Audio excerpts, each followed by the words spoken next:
Welcome to the Sagebrush Trail. Stories of the West. From the frontier to the Yukon.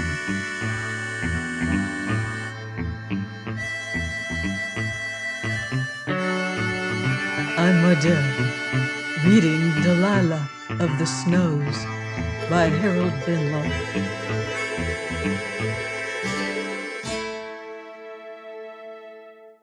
Chapter 30. Sewell's Downfall. Sewell went to Major Colthurst the following night and remained some time in conference with him. He also went there a day or two later to hear Esmond's answer to the suggestions he had conveyed, and when it was delivered, he found himself no nearer a compromise. There was not a man in the valley who would agree to what the police officer demanded. And though Sewell went back with somewhat modified proposals from time to time, affairs dragged on at a deadlock, while each party hoped to starve the other into surrender. The miners could with difficulty have obtained a temporary and insufficient supply of provisions, but fearing that Esmond would be driven to action, their leaders were dubious about sending any number of their men away again. It was a game of bluff they were playing, and it had dragged out much longer than any of them had anticipated, while all could recognize that it was only by holding command of such a force as would render hopeless any attempt to drive them from their barricade that they could avoid an actual recourse to arms, which must eventually prove disastrous to them. Finally, after a meeting of all concerned, Sewell was dispatched again with what practically amounted to an ultimatum, and on the evening on which he was to deliver it, he and Ingleby and Ledger discussed the affair at the bakery. Hetty was not present, for though they were on short rations, she had gone up the valley with one or two little dainties she had contrived to make for Tomlinson. He had been a strong and healthy man, but wounds complicated by comminuted bones gave trouble in the cold of that country, and the very indifferent food had further mitigated against his recovery. Sewell stood ready to set out. Ingleby and Ledger sat by the hearth, and there was anxiety in the faces of all of them. "I'm afraid it's a fool's errand I'm going on," said Sewell. "It is, of course, useless to threaten to seize the outpost, when Esmond must realize that we have no intention of doing it. The thing's out of the question. It was all very well to block the troopers out, but if we shot one of them, it would bring every policeman in the country, and if necessary, the whole Canadian militia down upon our heads." "It's almost a pity you didn't realize that before," said Ledger. Sewell made a little gesture which might have expressed anything. "Mutual recriminations seldom do much good, and I scarcely think anyone would have expected Esmond to hold out as he has done. I met one of the troopers the last time I went to Colthurst, and he admitted that they were practically starving. It was a bluff we put up, but we made the mistake of assuming that the opposition had less nerve than we had. After all, it's not a very uncommon one." "Are you quite sure it was only bluff when you began?" asked Ledger quietly. Sewell started, almost imperceptibly, but Ledger saw it, and even Ingleby, who would have believed him in spite of everything, fancied that there was embarrassment in his face. "Circumstances alter cases, and I've learned a little about British official inertia since I've been up here," he said. "It's rather a big contract to dictate terms to the Dominion of Canada when we have failed to make any great impression on one police officer. Anyway, I might as well get on to the commissioners. Neither of us is, I fancy, in the most amiable temper." He went out, and Ingleby looked at Ledger, who shook his head. He's quite right, Walter. It's too big a thing for us, and we have failed, he said. If it comes to the worst, and Esmond goes down, he'll beat us still. Ingleby said nothing, though his face grew grim, and Ledger continued with a little dry smile. Sewell will do no good. It's almost a pity we hadn't chosen another man. His heart isn't in the thing. You can say that when you know his record. And there was a flash of anger in Ingleby's eyes. Don't misunderstand me. Sewell will not actually play us false. He is, of course, a much more brilliant man than either of us, and he'll handle our case with his usual ability. Still, that is scarcely enough, and one has to admit that it's a poor one intrinsically. We started with the mistake of taking it for granted that Esmond could be bluffed. I'm not sure that we did. To be correct, I started the thing without thinking of anything. Anyway, you believed as firmly as the rest of us in Sewell, and at Wester House could make a stand that would result in their getting what they wanted. Ledger sat silent a moment or two. Perhaps I did, though I think I saw the weak points of the scheme clearly. They, however, didn't count for so much then. Nobody, you see, can put a big thing through by working it all out logically beforehand. It appears all the difficulties if you look at it that way. One has to take his chances with the faith that attempts the impossible and the fire that carries him through an obstacle before he realizes that it is one. Sewell had the faith and the fire. And the trouble is that he hasn't now. There has been a big change in the man since he came into the Green River country. Ingleby could not controvert this, but it was evident to Ledger, who watched him closely, that he had still full confidence in Sewell, and was as far as ever from guessing at any reason that might account for the change in him. Well, he said slowly, we can't back down now. What are we to do? Go on. Play the game out to the bitter end. I think you know that as well as I do. The little sign Ingleby made seemed to imply that there was nothing more to be said. Isn't it time Hetty was back? He asked. He opened the door and the cold struck through him like a knife. There was not a breath of wind astir, and the pines cut sharp and black against the luminous blueness of the night, without the faintest quiver of a spray, for that afternoon an Arctic frost had descended upon the valley. I'll go along and meet her, he said.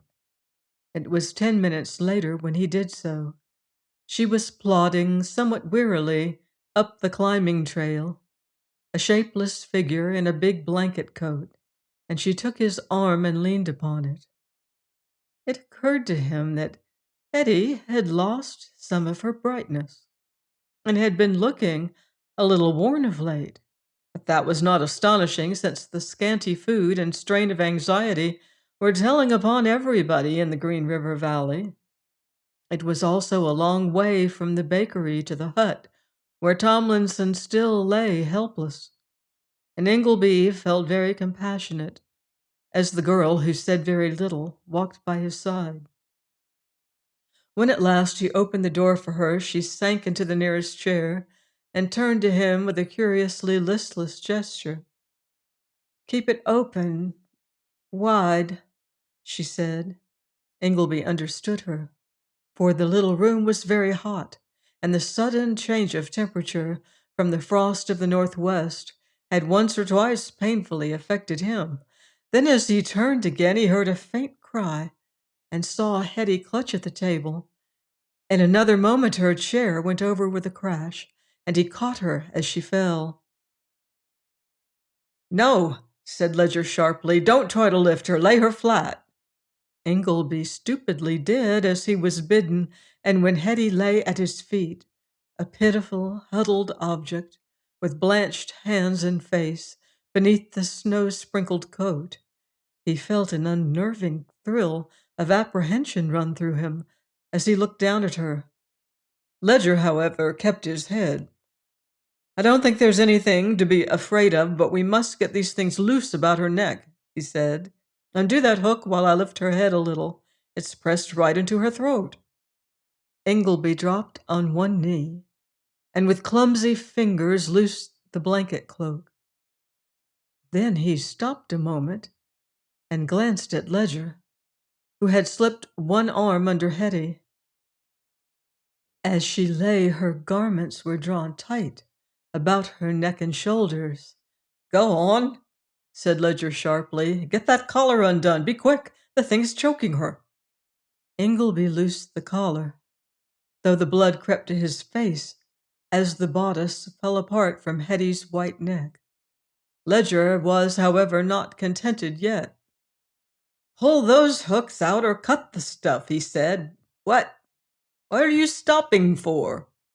Ingleby got the hooks out, that is, one or two of them, and then he stopped again, while Ledger saw the narrow black ribbon pressed into the white flesh upon which his eyes were fixed. "I don't know what that is, but pull it out," he said. "If you can't get it loose, cut the thing." Ingleby did as he was bidden, but there was no need to use the knife, for as Ledger moved his arm a little, the ribbon slackened, and a little trumpery locket, which, as Ingleby knew, was not even of high-carat gold, slid out and lay on Hetty's breast. As he saw it, all the blood in his body seemed to rush into his face. Ledger, however, apparently did not notice that. "Get me the old jacket yonder. I want it under her shoulders," he said. Ingleby got it, and then stood leaning on the table, while Ledger still knelt by his sister's side. His face was set and anxious, but it was evident that he was equal to the occasion, and had not let his apprehensions master him. It was, however, different with Ingleby, for now there was no longer anything to do. He felt that he was quivering. "I'll run for the American who's looking after Tomlinson," he said. Ledger made a little sign. "No, don't go. I may want you.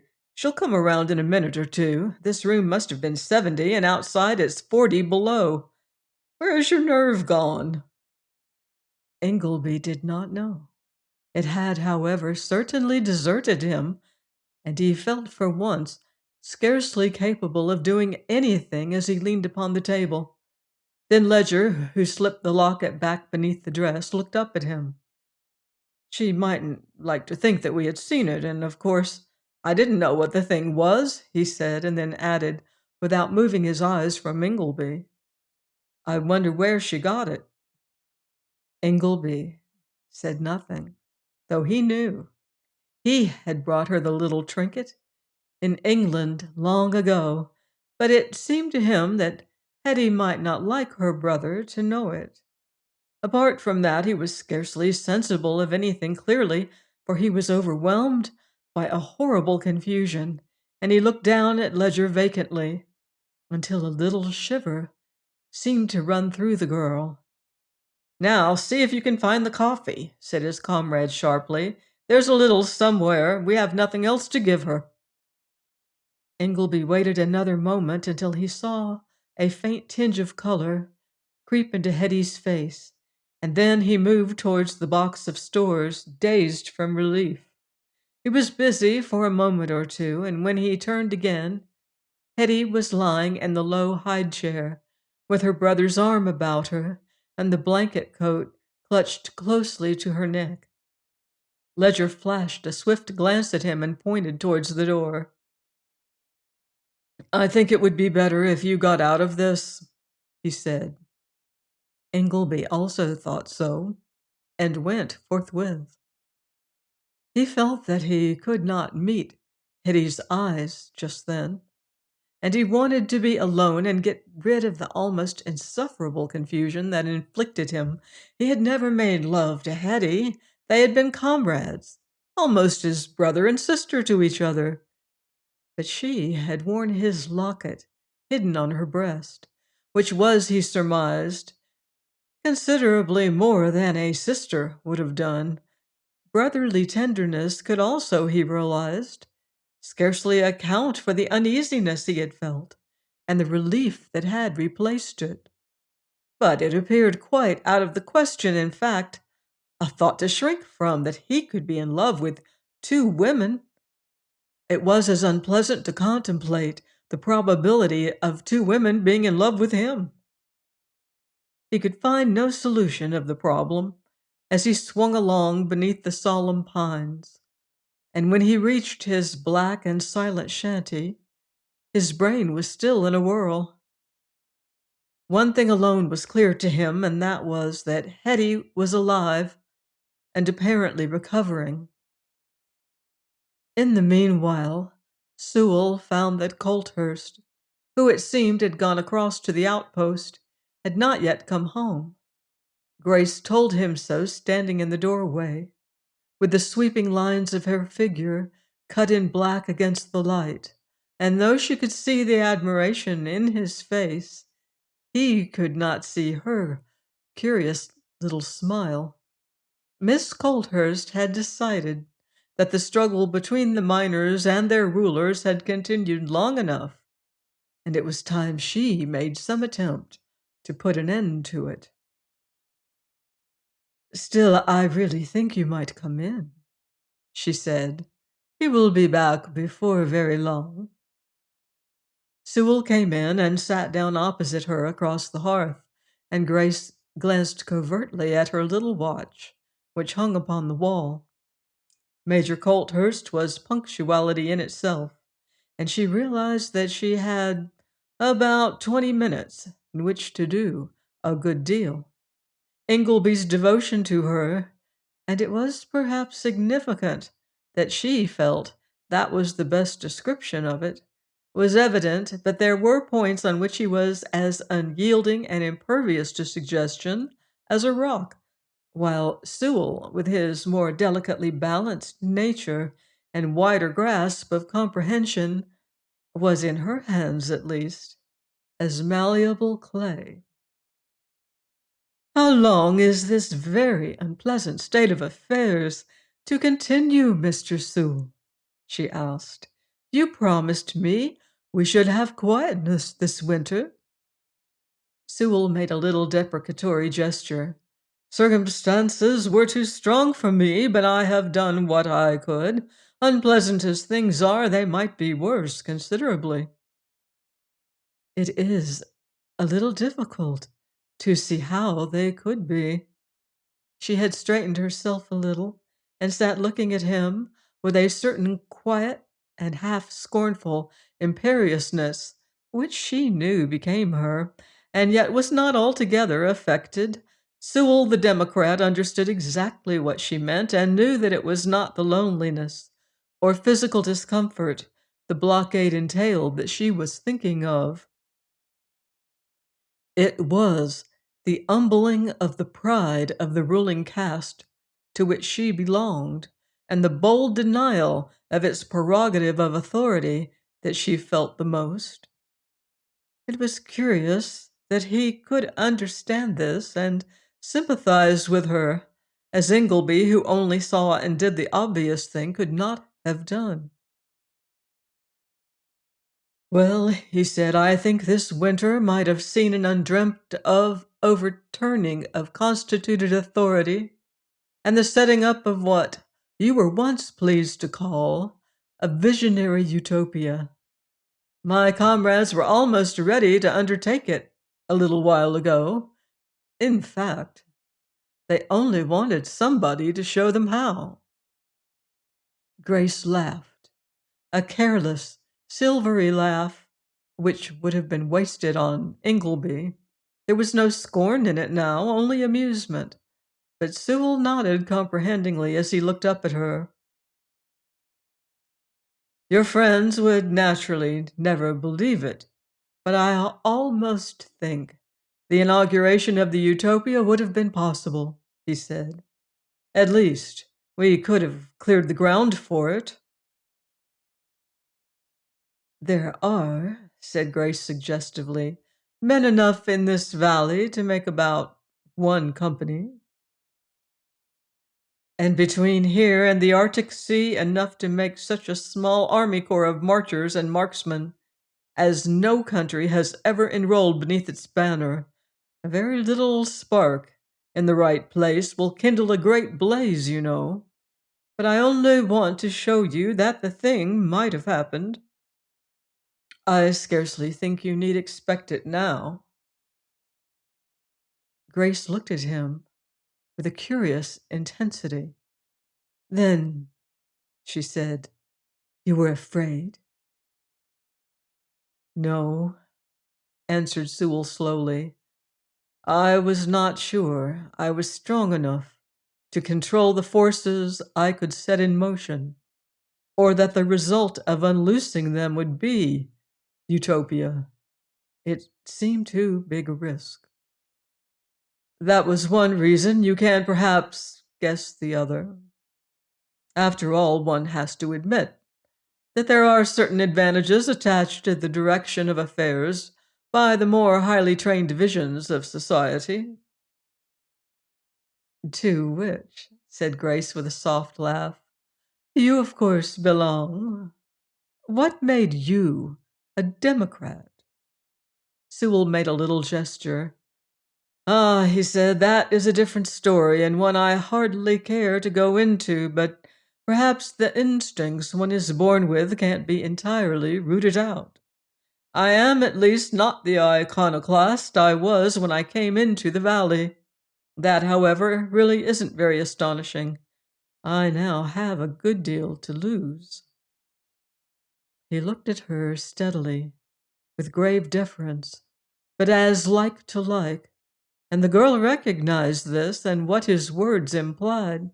She was, however, playing a game then, and another swift glance at her watch showed her that she had little time in which to finish it.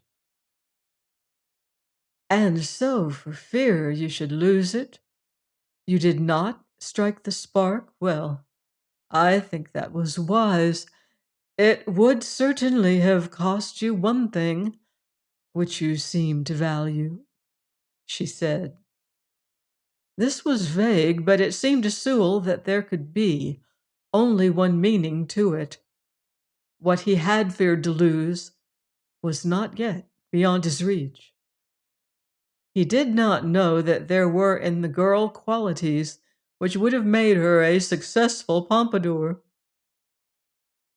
Just then her craving for influence was irresistible, but she swept away from the topic with a swift smile, expressive only of the indifference which of all the feelings that she could show, he most shrank from.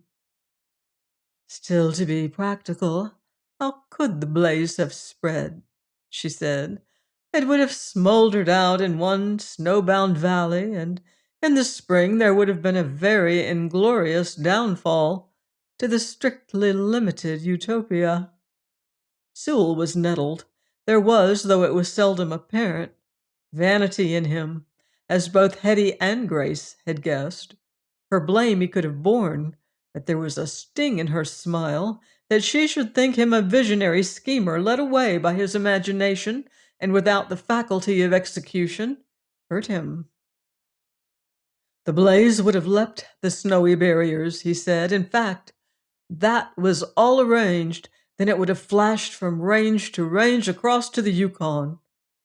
One tolerably big bonfire has been waiting some time, ready for lighting. I had only to send the message. I think you know why I didn't.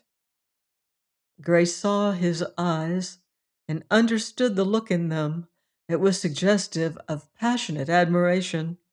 She also knew that a word would dispel it, perhaps forever. But she was lost in the game now, and what the man might think of her afterwards did not matter. Then there is a road out, beside the one you made to the settlement. It must be to Westerhouse, she said. Yes, answered Sewell simply. I've been there. Grace had just 5 minutes left, and a task before her which, under ordinary circumstances, she could scarcely have expected to accomplish. But she had to deal with a man who was, after all, of her own caste, a man with a deep vein of vanity in him, who was also in love with her. The latter fact had been apparent for some little while, and she let him see now that she recognized it, while during the next few minutes she used every attribute with which nature had endowed her, as well as art of a very delicate description. In fact, Grace had never until then exactly realized her own capabilities. Neither Sewell nor she could afterwards remember all that she said, and in fact, she said very little, though that little was suggestive, and there was no great need for a girl with her patrician beauty to waste words unduly when she had her eyes. In any case, Sewell was as wax beneath her hands, and when she had finished with him, she knew that the mountain barrier between the Green River country and Western House was not impassable, and how the one gorge ran that traversed it. If Sewell fancied she appreciated the passion which had led him to do so much for her, that was his affair. There was, however, a curious glow in his eyes when he rose as the Major came in. Join me next time here on the Sagebrush Trail for more exciting Western adventure in Delilah of the Snows by Harold Binloss.